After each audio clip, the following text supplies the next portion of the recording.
have fun, enjoy yourself. Yes. You know it. Yes. We are live. Hello, everyone. I'm excited. Today's session is quite special for me because I have Dr. Yaduna with me. She's my sister as well. So, obviously, that makes it extra special for me. Um, Thanks, Doc, for coming. Appreciate your time. Thank you. Thank you, Rohit. It's as special to me as it is for you. Yeah. Cool. So the topic of today is based on Sabai, right? Sabai's usage patterns. We see one of the most sticky customers in our language, people who come back to Sabai very often. In fact, the average message per active user for Sabai is about 12 and a half. But this particular user group sends more than 22 messages. So they're clearly more engaged. And those are people who have some sort of chronic kidney situation. Right. Right. We also get a lot of queries around emergency situations with CKD or without. People Right. who are saying, I'm feeling breathless. Should I go Right. to a hospital? Mm-hmm. So maybe we can start with the more simpler question, right? Which Yeah. is what are the what are the periods at which a person needs to look at it from an emergency situation? For example, we have questions like, my stomach's paining, or Mm-hmm. I have loose stools for 5 times, or I feel breathless when I climb stairs. Mm-hmm. I've had my dinner and my chest is paining. Mm-hmm. Should I go to a doctor? Should I go to an emergency right now? So, Mm-hmm. what advice would you give to those general queries? And then we can go deeper. Yeah. So, first and foremost, I would like to address chest pain because most of the times it gets brushed off as gastritis kind of a pain, or this is something I usually have after a heavy meal and things like that. Yeah. But cardiac complications are life threatening. So, when it comes to chest pain, it's always better to go to the hospital, get it sorted with an ECG and a troponin and echo if at all it's available. So, that way you've ruled out the biggest thing. So, the other things which we think of in terms of gastritis or whatever that it is can come down to diagnosis of exclusion after we have ruled out the life threatening ones. Yeah. Uh, so that would be about chest pain. The other things that you spoke about, anything unusual. Um, so it's always better to have a pulse oximeter at home. This is something that I would suggest everybody. So have a pulse oximeter at home. Get your basics checked in terms of your oxygen levels and your heart rate. Right, a heart rate above 100, oxygen levels below 94. Just go to the hospital. You need medical attention at that point in time than anything else. That's amazing. So that's great insight. Um, Now, what do people do who have existing conditions? So let's assume somebody has um, just been received a CKD diagnosis. Now, it could be Yeah. whatever level, it could be stage 5, stage 4, etc. Right. What would you tell them about the different stages? Because there's always this confusion around what does it mean. Doctors always talk about the importance of EGFR. Correct. So what does it mean as a user? And does it mean that when someone is said that you are a potential CKD or you are a CKD level Hmm. 5, whatever that is, does it mean they are on dialysis immediately? Hmm.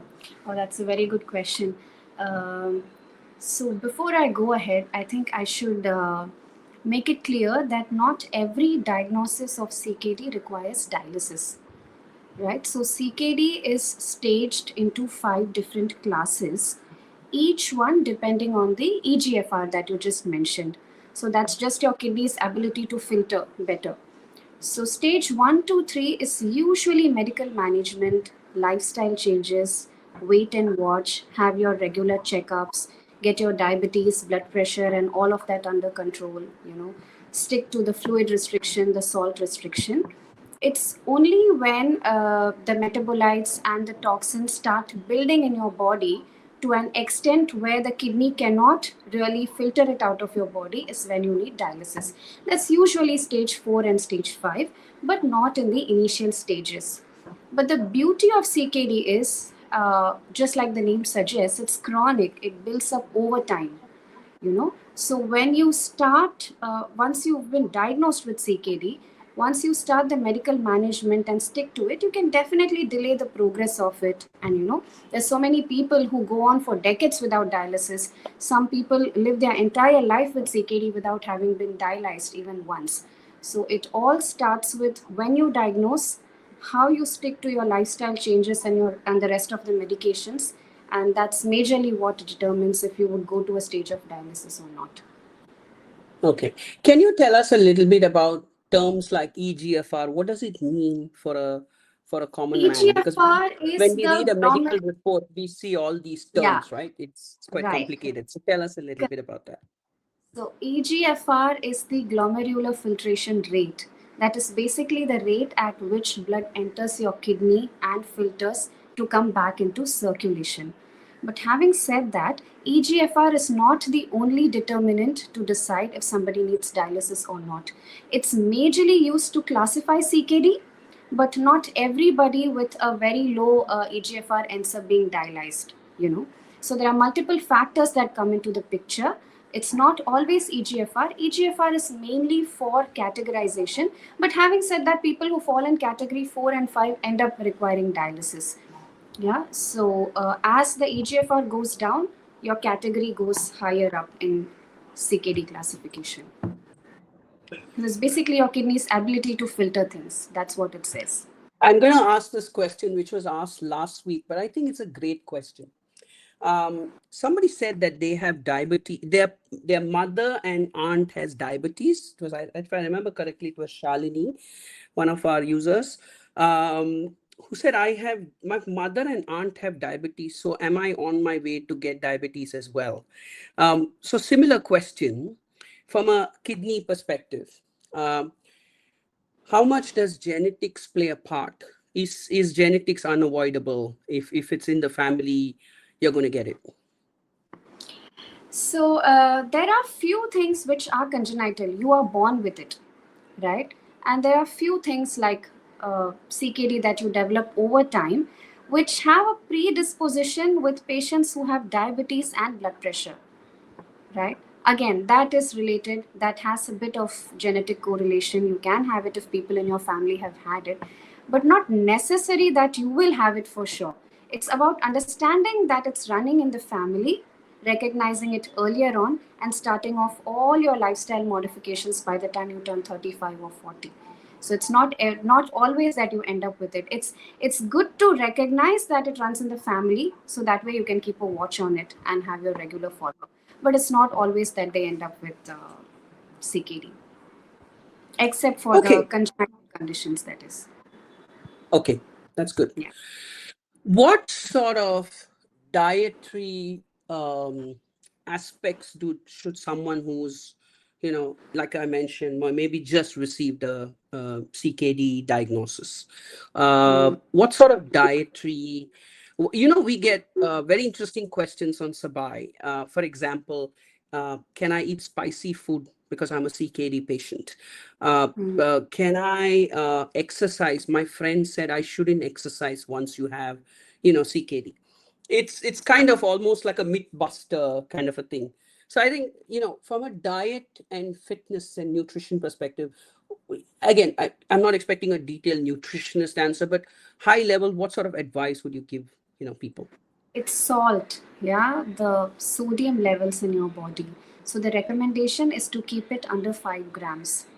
So once there is any kind of CKD picture falling in your diagnosis, it's better to keep salt level under 5 grams. The other things are potassium and fluid intake. So potassium is not something you can keep a count on, but then you can avoid things like, tender coconut water or bananas, which have a very high potassium in them naturally. And also it's important to keep a fluid restriction.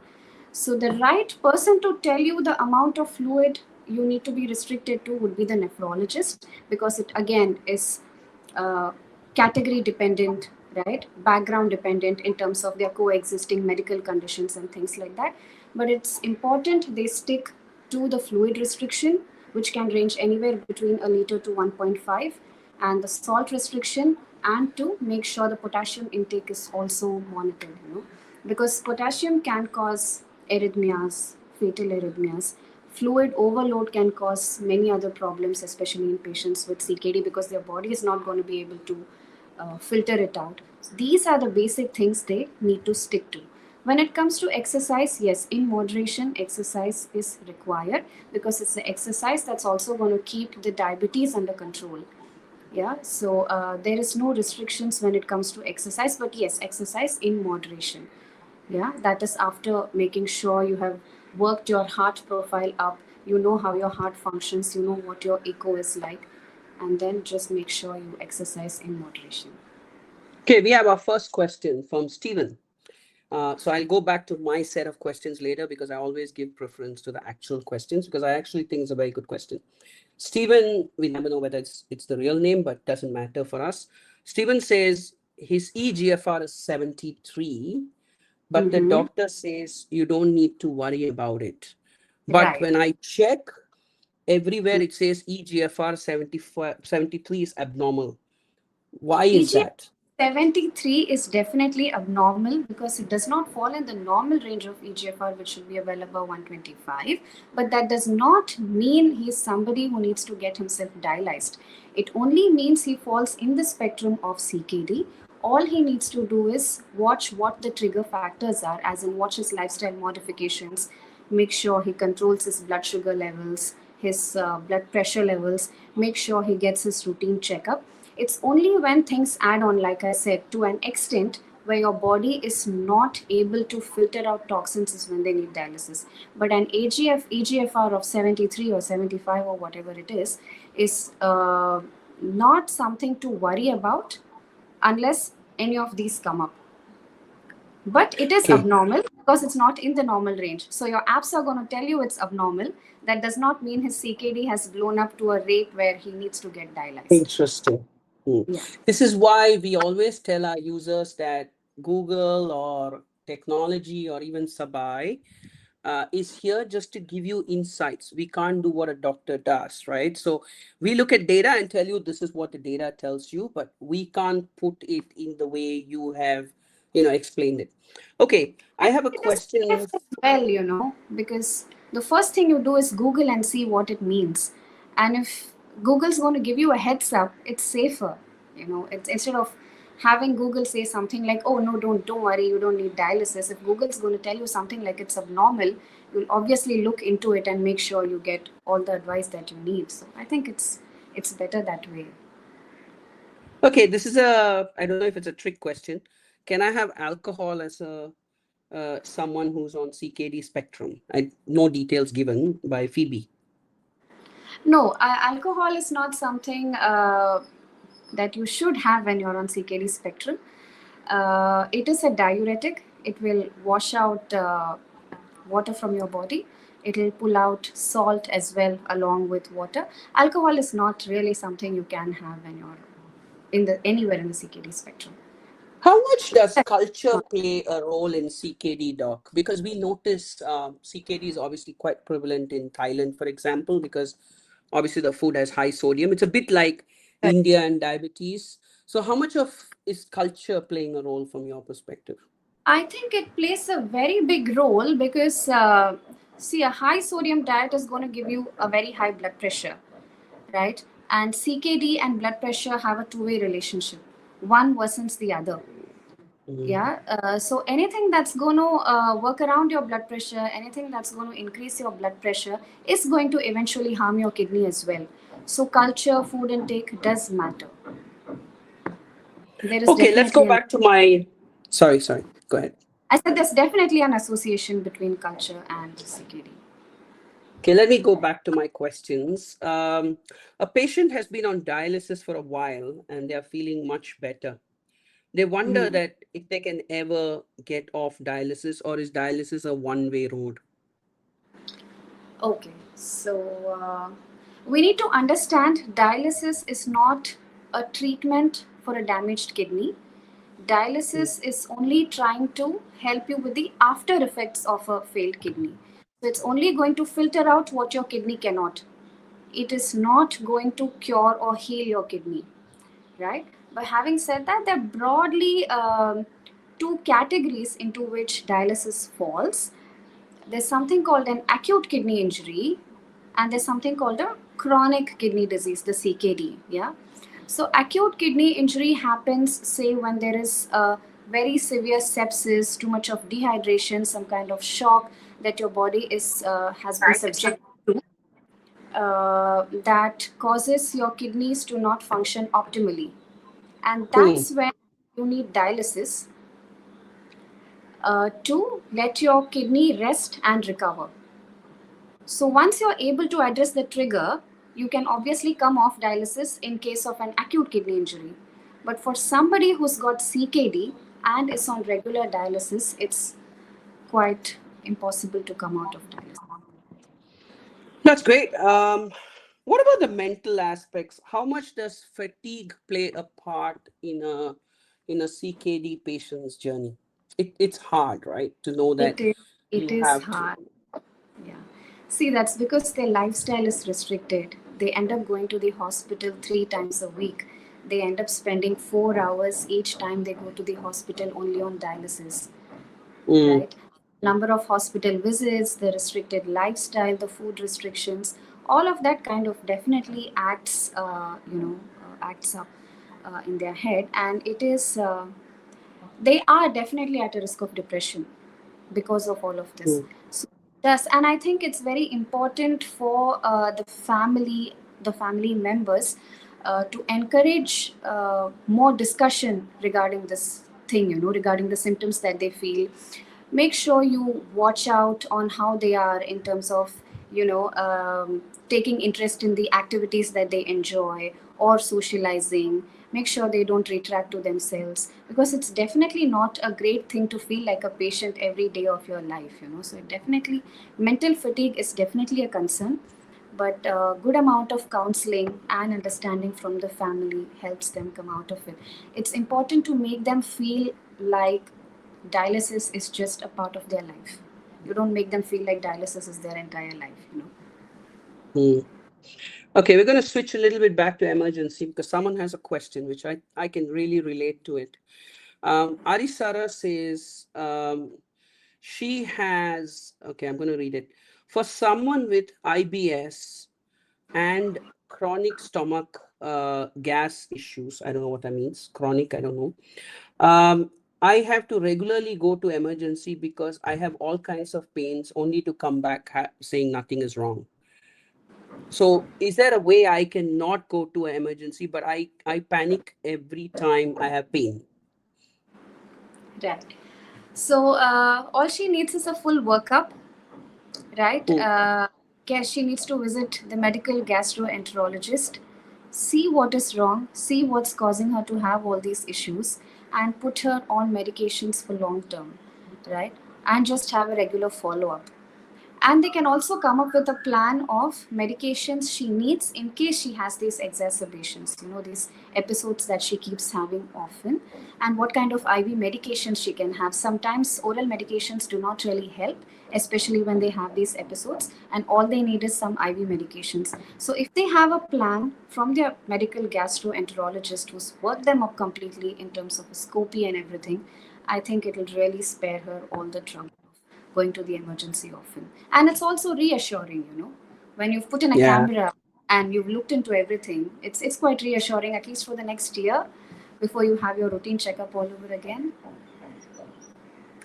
I have a question for you, which is not necessarily a CKD or emergency question. In your job, as a person who's gone to emergency as well before, when we go to emergency, we are at our heights of panic.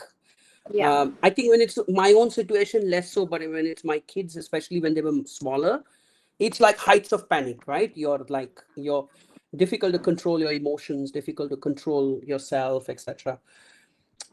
How do you handle it as a emergency doctor? And yeah, what is the how do you keep your sanity? See, when it comes to kids, I think more than the kids, it's the parents who are difficult to deal with. They are the For ones who sure. are a lot more anxious. So it is definitely difficult, but also keeping them in the loop, reassuring them, and telling them what exactly is happening, I think kind of is a better way to go about the whole thing, you know. If you're going to just look at the child, examine the child, and tell them these are the investigations I need, they're obviously going to be worried. You might as well sit them down, talk to them, tell them this is what I see and this is what I want to rule out, and these are the tests I'm going to do, and I'll make sure your child is not in pain, give them some medications. Just keep the communication on throughout, and I think that kind Mm. of eases the whole situation for them. It's not easy, especially when you have had a busy day yourself. But I think the more you start working and dealing with such patients every day, it just becomes a norm. You know, it comes as a reflex more than anything.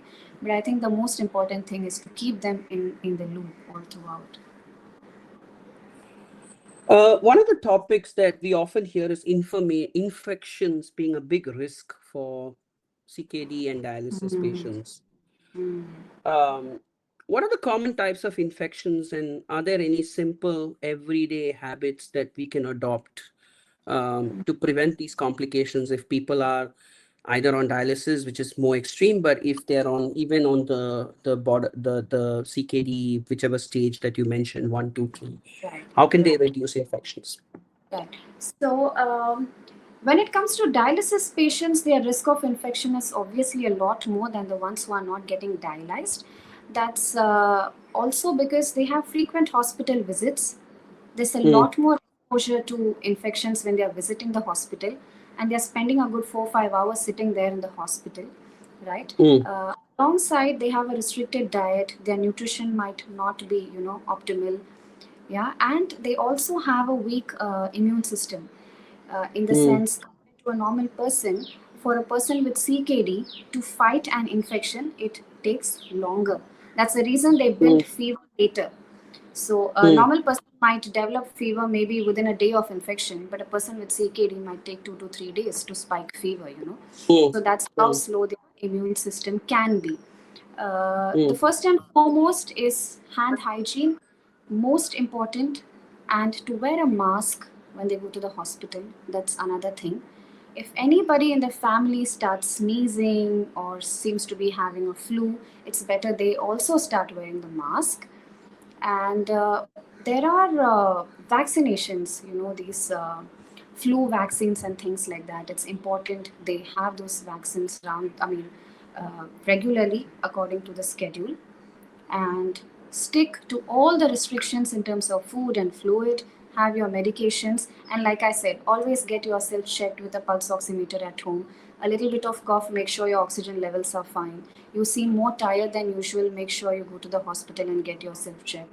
But when it comes to preventing infections, the basics of hand hygiene, mask, and making sure you avoid contact with people who are unwell, that should be the basics. Interesting. And I guess the other aspect we look at also is the EQ aspect of with any of these diseases. When we talked about diabetes last week and CKD this week, and also mental health was our first topic the first week. The reason why we chose these topics are actually in terms of use cases for Sabai. Um, 33% of our queries are chronic care support. So people Mm, who either have diabetes or kidney or hypertension. The mm, 28% of our queries are nutrition, wellness, fitness related. And then we're mm. starting to see growing number of queries around mental health and skin health in particular. Right, Um, right. you know, so which is why we kind of chose this. So what about the family? How can the family support someone who is on this, CKD journey? There are care people watching this or will watch Mm, this later. There mm. are people at home. How could they help it? See, it's the carers who need to be very vigilant. Uh, Mm, Mainly because, like I said, when it comes to mounting any kind of an immune response, CKD patients can be slower than normal, right? So, mm, watch for the normal things. You see a little bit of swelling to their ankles, they're coughing up a little, they seem to be getting tired or complaining of muscle weakness or something like that. They seem to be breathing faster than they normally do. They're having some issues lying flat. They say they want an extra pillow. Things which are not very usual of them. These are subtle clues that you can pick. Mm, If you mm, notice any of these, it could mean an infection. It could mean something else that needs medical attention. So it's these basic things. If they pass urine, they can mm. keep a watch on the color of urine, the quantity of urine, right? And the number of times they're having to use the bathroom. If they are feeling more thirsty than they normally do, right? So these are the things that they need to keep a watch on. It's not always the numbers, it's not always the sugar levels or the heart rate or the blood pressure. It's these subtle clues as well. If they seem to be sleeping more than they normally do, complete Mm. aches, the restless leg, that little bit of swelling to the ankles, these are the things they need to keep a watch on as well. It's not just the numbers always. So, Noor Shiafa has this question. We're going to switch back to live questions. Um, my son has severe allergies and is accidentally exposed to an allergen, I don't know, starts Allergen. to have difficulty breathing and swelling. What Yeah. crucial medication should be administered immediately? And what are the follow-up actions before we can go to a doctor? Right. So if he's known to have an allergy, it's important to get him checked for what the allergen is, what's the allergen that's triggering the allergy. Yeah. Mm, So what happens with allergies is it might not be severe in the initial few episodes, but they mm, can have life-threatening allergies later on with subsequent exposures. We call it mm, anaphylaxis, mm, right? So when the allergy runs into the respiratory system or the circulatory system, they have difficulty breathing. Everything down their tongue swells up. They're not able to speak. There is change in voice. They're very mm. wheezy, feel giddy. So that's when you have to make sure you have something like an EpiPen with you. EpiPen is adrenaline.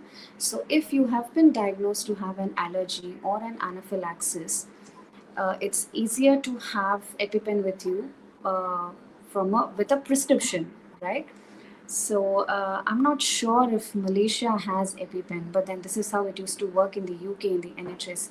Somebody has a documented allergy and an anaphylaxis. They are given what is called an EpiPen. It is a pen injector with pre-filled adrenaline in it, and they just need to inject it into their thigh when they see these symptoms. So that is the most important treatment, and that's the you know uh, most effective treatment as well, the only most effective important treatment that can be given right away.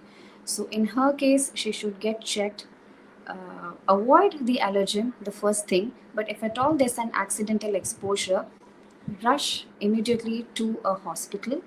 But if at all there is Spiriton or some kind of chlorpheniramine or antihistamine with her, just give it to the little boy right there and then, and make sure he gets medical attention immediately. If she has EpiPen, she can give it again right there and then. I like this question. In case of an emergency, this is somebody asking from a company. In case of an emergency in my company, should someone in the company take a car and drive the person, or should we wait for an ambulance? Because an ambulance has more facilities than a car that I drive, but the car that I drive can get them faster to the hospital. So which one do you recommend? I would recommend an ambulance anytime, Okay. uh, because it comes with paramedics. You have these life-saving drugs, the adrenaline that I just spoke about. It not just helps with anaphylaxis, it's also a cardiac drug, right? They have defibrillators in them. They can shock in case of arrhythmias. They can give you oxygen en route. All of that can make a huge difference. So it's always better uh, there's an ambulance pickup for a patient than, especially a patient who's unresponsive or critically unwell. Yes, definitely an ambulance. Um, Beyond infections, what other serious complications does someone with CKD face, and how should these be managed? As a family, as someone who has it. So complications wise, there are many that somebody with CKD can have. Mm. Broadly because of a buildup of water and toxins. Yeah. So when there is fluid buildup, we call it pulmonary edema. It is a problem when the fluid buildup is to an extent where it reaches the lungs and fills up the alveoli. So there isn't going to be enough oxygen that reaches your blood. The patient's going to be short of breath, and the only thing that can help at that point in time is dialysis to drain out the excess fluid. Alongside, obviously, they might end up building up a lot of acid in their body, which can also affect the heart function. There can be a buildup of potassium in their body, which can cause a lot of rhythm disturbances, fatal rhythm disturbances as well. So when there's something like that, there can be an immediate medical treatment with insulin, nebulizers, and calcium, to kind of protect the cardiac function. But it might not help every time. It might not bring the potassium levels every time you administer these medicines. In that case, they're going to need dialysis to wash out the extra potassium. And then comes obviously the high blood pressure. The blood pressure can sometimes shoot well above 200. It can cause some of the blood vessels in your brain to burst. There can be a stroke because of that. If one of the blood vessels to your eyes pops, you can have visual disturbances. There can be a heart attack related problem as well. So in those cases, you need IV medications to bring the blood pressure down. The routine oral medications might not work. So yeah, so these are the complications which are quite life-threatening that it can develop. I like this question. This is more general again, but the question from someone is, what if a CKD patient has to go to emergency because he has bleeding or breathlessness? How do we Mhm. ensure that the emergency department knows the background of the patient? Because they may have a specific doctor they want to go to, but they can't Mhm. go to that doctor at the middle of the night. Mhm. So how does So that? yeah, so emergency is not going to deal with the CKD part of it or the dialysis part of it. Mm, Emergency basically deals with stabilizing what is life threatening at that point in time, which is universal, be it CKD or any normal patient. Yeah, so if they go in with bleeding, whatever the bleed is, it's commonly the fistula that can be a problem in those patients. So in emergency, it's about giving them the right kind of pressure, making sure you control the bleed, give them some medicines that can kind of help clot, and then push them for a vascular consult to make sure they can arrest the bleed.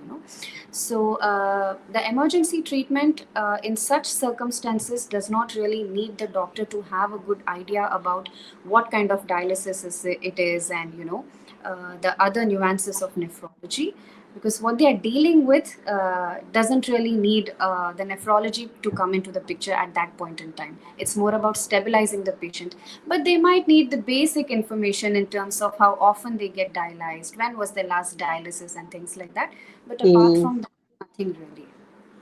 When it comes to okay. stabilizing, they don't need much. My kids are not living with me. They're both living abroad in college. It keeps me nervous. What should I follow as a rule in case they have an emergency? What should I tell them to do? In case of an emergency, any emergency, is it?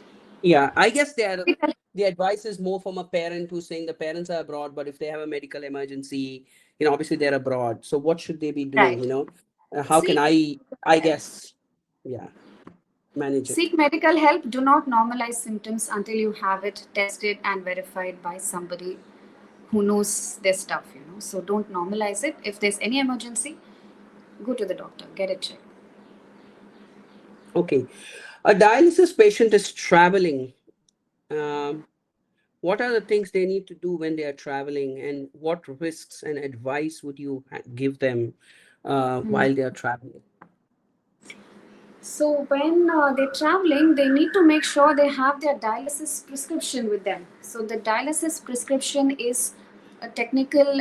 It has the technical details of what needs to be done in terms of the kind of filtrate, how long should the dialysis go on, how much fluid should be taken out, and things like that. They can have a digital copy with them. And apart from that, it's important for them to understand the dialysis centers in the place they are traveling to, the local medical emergency number, Hmm. and the contact numbers of few of the dialysis centers and the hospitals. Yeah. And from patient's point of view, it's important that they have the dialysis prescription and their routine medicine prescriptions. They also need to be able to tell the doctors a few details about how long they're getting dialyzed for, how frequent the dialysis is, when was their last dialysis, if they make any urine at Hmm. all, just the basics. And there's something called dry weight, which anybody with dialysis would be knowing. It's the weight you target after a session of dialysis. So basically that tells you how much of fluid needs to be drawn out of the body. Yeah, so if they know what their dry weight is or how long their dialysis goes on, all of that will be helpful to communicate to the doctors at the other place. Hmm. How do we manage weather-related emergencies? Like right now, it's very hot in Malaysia, so people feeling exhaustion, people feeling nauseous, people fainting. How do we manage that better? Of course, water is one, but all kids do not necessarily have water all the time. So, how do you manage this, and how do we know that this is not an emergency and is just a question of dehydration? Right. So heat exhaustion is real, and when it comes to children, there's a fine line between heat exhaustion, heat stroke, and basic dehydration. If you're not able to give the child a lot of water in one go, keep giving small sips. But clinically, if you think the urine output has come down, as in the child hasn't passed urine, maybe say in the last 6 hours all throughout, or if the urine is too dark in color, or if the skin feels very dry, there isn't any elasticity when you pinch the skin and let it go. It all goes on to say that the child is dehydrated. Other things would be basic irritability, them wanting to be sleeping, being, just cribbing about everything around them. Those are all the basic things. It could just, you could just give them some glucose and they could be okay with it. But when it comes to urine output, a reduced urine output, dark colored urine, a loss of skin turgor, their lips appear dry, their eyes appear dry, they need to go to the hospital. Maybe at that point in time, they need IV hydration more than oral hydration. Nice. Um, One of the general questions we had was small kids keep falling down and they bump their head, Hmm. uh, especially when they're below the 1.5 years old. Hmm. How do we know for which bump should we go to a doctor and which bump it's totally okay to just continue being at home? Right. Uh, so, a bump more than 5 centimeters in a child less than 1 year of age needs a doctor. Yeah. If the child is Mm. drowsy, or in children who are younger, they might just cry out of pain, but if the cry seems to be inconsolable, definitely a doctor. Any bleed from the ear or the nose, hospital. Seizure like activity, a little bit of unconsciousness, again, Mm. doctor. If they have vomited, you obviously need to go to the doctor, but your doctor might not rush into getting a scan right away. They might want to wait and watch if there are any more episodes of vomiting before they get a scan done. Mm. Also, the height of fall, what they have banged against, that also does play a role. But prima facie, if you are looking at a bit of loss of consciousness, seizure kind of activity, bump more than 5 centimeter in children who are less than 1 year old, they're very irritable, inconsolable cry, and any bleed from the ear, nose, and throat, go to the doctor. And even if this develops with time, just go to the hospital.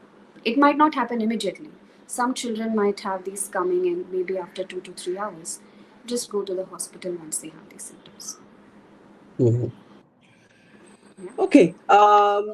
Older people. I think it's a nice set of questions. Older people management. How do we Hmm. manage older people who are, above 75, 80 years old?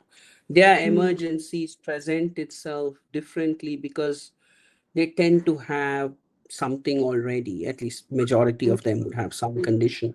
So how do we know this is an emergency? This is something that's normal in their case. And it's probably just something you have to rest and wake up in the morning and figure out.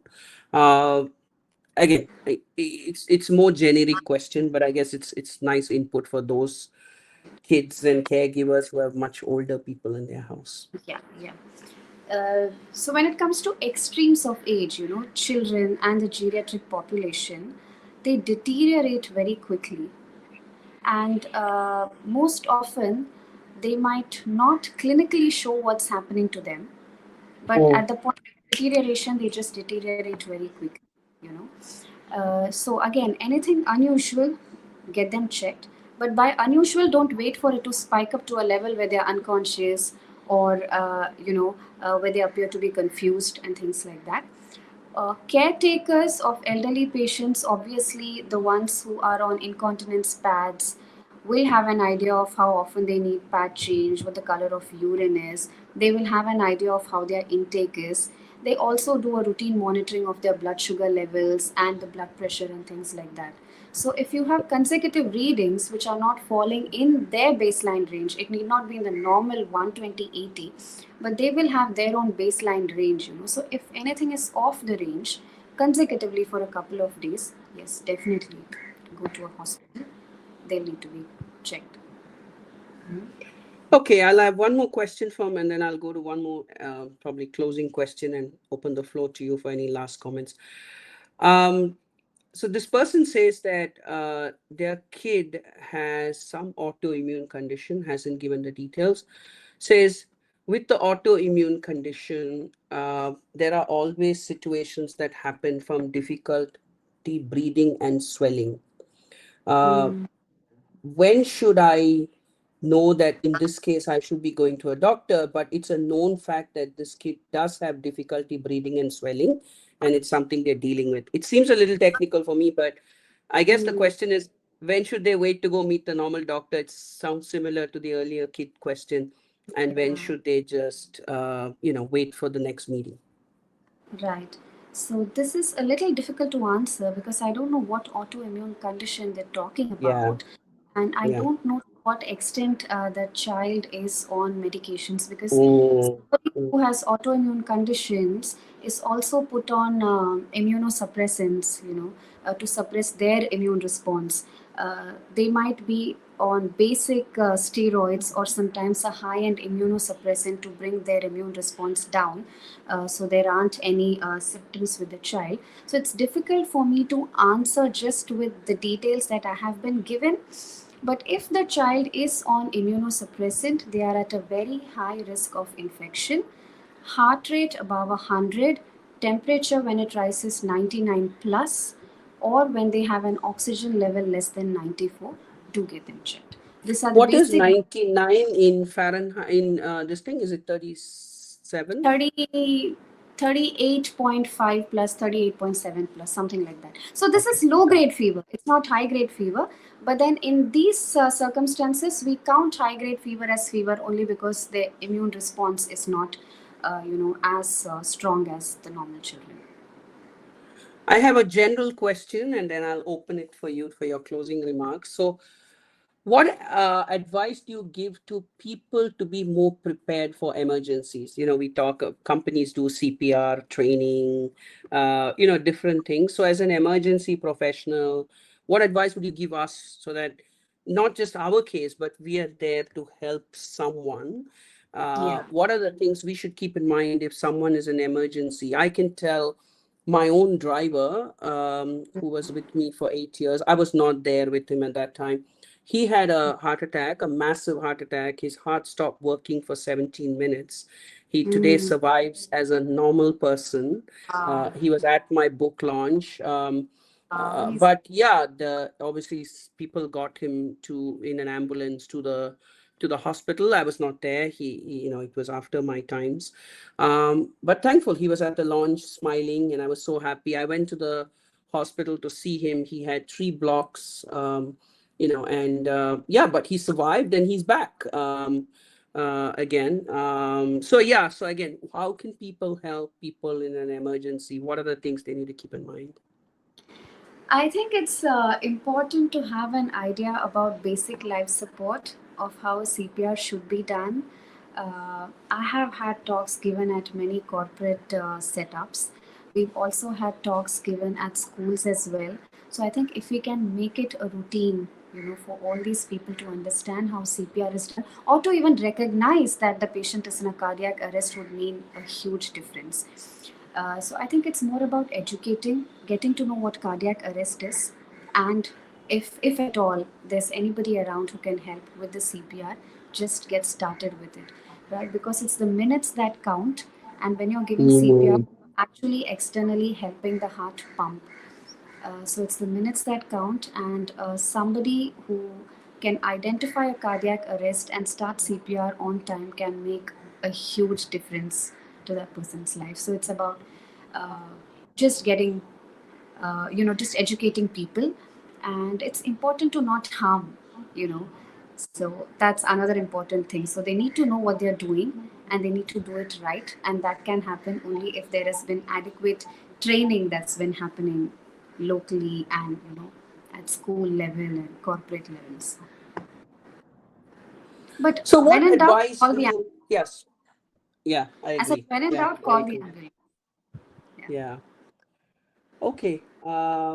What advice would you give um, e- sorry, patients or um in terms of preparing for emergencies and also for CKD patients who know they have a certain condition? How would you prepare them? What do they need to be ready with for an emergency? Is it like they should have their medical reports digitally available? Is it that they should have some number to call? So, how can they be in a better position that when there's an emergency, they have a better chance of, I don't like the word survival, better chance of being healthier faster? Let's just say that. Hmm. Most of the patients who have been diagnosed with CKD and are getting dialyzed know their routine. They'll be able to answer all your questions on what their creatinine level is, when they last had dialysis, and all of that. But when they're going to be super unwell, super sick, they're probably not going to be able to deliver the information needed. It's important for Mm, the care and the family to also know what is happening. Yeah. So that's one important thing. If you can have a digital record of your medicines and whatever the medical records, if you can have it digitally, that will really come handy. Always know what the local medical helpline number is, like the 111 or 999 or whatever that it is locally. Yeah. Always have it handy. I think this should be it. And like I said earlier on, just watch out for those nuances, small things. If you can pick on it earlier on, you probably will avoid all the chaos which can happen. It's just the simple things of just feeling generally unwell, little bit of swelling, change in urine output. Anything that is unusual for them, just be vigilant. And if you think that's worsening, make sure you reach the hospital before it blows to that extent. But yeah, local medical emergency number is very, very important. I love that. So, Doc, I just want to tell you that my team says you have very calming voice and aura. So, thanks a lot for that. I'm very I thankful to want your to, team saying that. I feel so happy they said that. yeah, so actual feedback. And thanks for Very that. I genuine want of them. to, yeah, before I thank you, I want to say that for emergencies, you should go to a hospital, you should go to a clinic, you should follow the processes as mentioned. Sabai never deals with emergencies. Sabai will always tell you immediately. So the difference with some of the other LLMs is the minute somebody says a snake bit me, we do that test all the time. He'll send a picture of a snake and say, "This snake bit me. What should I do?" I love the way Sabai responded me saying, "You shouldn't be talking to Sabai. You should be rushing to a hospital right now and check the emergency numbers." Similarly, if someone says they have headache for 7 days, Sabai doesn't ask you questions. Sabai says, you should be going and meeting a doctor. So I think, we are a care companion. We can't do what a doctor does. we can support what a doctor does, which is remind you to take your medicines on time, tell you, oh, this side effect is normal with the medicine that's been given, so you should continue taking it. Or if there's an emergency and it's not the normal side effect, then we would say, go and meet a doctor, go and meet a clinic. We can take you on the journey of being healthier. We are not the one who are going to tell you what medicine you should take. I remember one of the journalists who was interviewing me tried to break Sabai. He said, no, tell Sabai now that you don't have access to a doctor and it's an emergency. Can it reply? So it said, no, I won't respond. Then he said, oh, the doctor is 9 hours away. I have a life and death situation. So Sabai said, no, we still will not answer. So, which is why we have this series. So people see how the two go hand in hand. And I really believe that's where AI I has a have a big role. confession to make, Rohit. When you introduced me to Sabai, I was being myself, asking Sabai all the questions that were pertaining to an emergency, and it wouldn't budge. It did not give me any diagnosis, kept on directing me to the doctor, the nearest medical center, which is a very good thing, a very important thing as well, because you can't be uh, questioning a doctor's diagnosis, or you can't be letting AI take over a doctor's diagnosis when you can have the patient examined, and analyzed before you can come up with a diagnosis. So I think Sabai is doing a great job that way. I have put Sabai to test myself, and I'll vouch for that. Yes, that does happen. It does not give in any diagnosis or any treatment. If it's an emergency, it's plain emergency, go to the hospital. Exactly. So thank you, Doc, again. Really appreciate the time you took. I Thank really you, enjoyed it. Rohit. It's Thank great to you, see you. Same here. Thank you for this lovely opportunity, and I hope it's all landed well, and the little information that I wanted to put across has reached right. Thanks a lot for If this opportunity. people want to get in touch with you, how can they get in touch with you? Are you on Instagram, I Facebook? am on Instagram. Okay. I am on So you can Instagram. get in touch with. Yes, yeah, I am. Yeah. Okay, sure. So users can get in touch with Dr. Yaduna on Instagram. That's it. Signing off. Thank you once again, Doc, and thanks to the listeners. Bye. Thank you. Thank you, everybody. Thank you, Rohit. Bye. Bye.